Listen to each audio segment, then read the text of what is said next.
ஒரு நாள் இந்த இவ்வளோ உயரம் ஒரு பையன் வந்தான், பெரும் மாதையன்.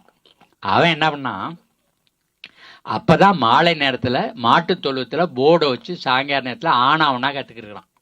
அவன்கிட்ட சொன்னேன், மாதையா ஒரு விடுகதை வந்திருக்கு சொல்லட்டாடான்னு. சொல்லு ஆழ்வார் அப்படின்னா. நான் சொன்னேன், முதுகு வளைந்த கிழவிக்கு வயிறெல்லாம் பல்லுன்னு சொன்னேன். முதுகு வளைந்த கிழவிக்கு வயிறெல்லாம் பல்லுன்னா. அவன் தலையை சொறி சொறின்னு தொஞ்சிட்டு தெரியல ஆழ்வார் சொல்லுன்னா. கதை மட்டும்தான் இருக்குன்னு சொன்னேன். அவன் ஊருக்குள்ளே ஓடிட்டு 5 நிமிஷத்தில் ஒடியான்னு சொன்னான்.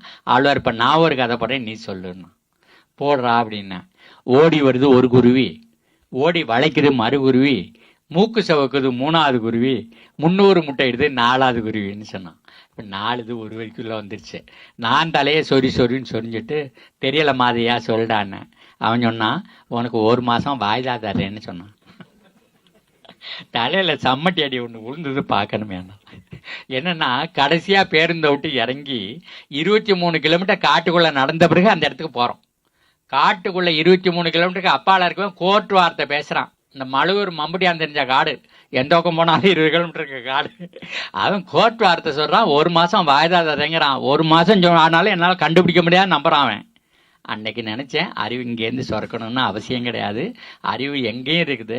இருக்கிற அறிவை திரட்டுறது நம்மளை வேலையாக இருக்கணும்னு முடிவு பண்ணேன். இந்த ஷேவ் பண்ணுறதை நிறுத்தினங்கய்யா. பல பேர் கேட்குறான், எந்த சாமிக்கு வேண்டியிருக்கீங்க, எப்போ எடுக்க போகிறீங்கன்னு. இல்லையா, இது ஞானம் பிறந்ததுக்கு சாட்சியாக இருக்குது.